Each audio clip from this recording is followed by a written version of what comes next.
Instead of the candy, grab the piece of fruit with the nuts. It's just as sweet, but it's from nature. It doesn't have the artificial colors, sweetness, preservatives. Red wine, right? Instead of the red wine, what happens if you switch to a gluten-free beer, especially if you have celiac or gluten intolerance? Or a light beer, it has a lot less calories.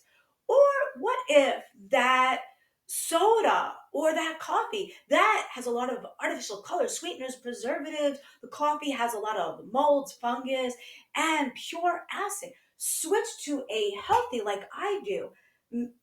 I switched to these healthy energizing drinks.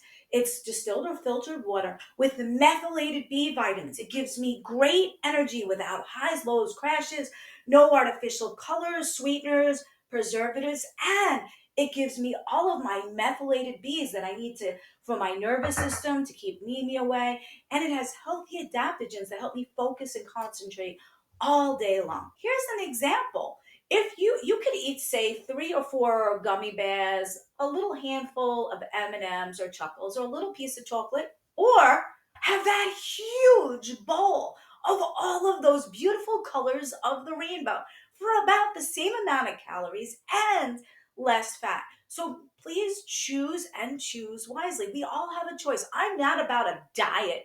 I'm about lifestyle changes. I would rather choose that huge bowl of the colors of the rainbows and really fill up than those 3 little pieces of candy with artificial colors, sweeteners. You can have the colors of the rainbow, but have them in the bowl of fruit or that bowl of salad. Also, instead of that candy bar, it's just as quick and just as easy to grab an apple with a few handful of nuts, right? You'll feel better. You won't get those highs and lows and crashes. And same, you could have that handful of M&Ms or Skittles or a huge handful of nuts and dried fruit. Look how beautiful the colors of the rainbows could be when they're powers of the plants. I mean, this is beautiful.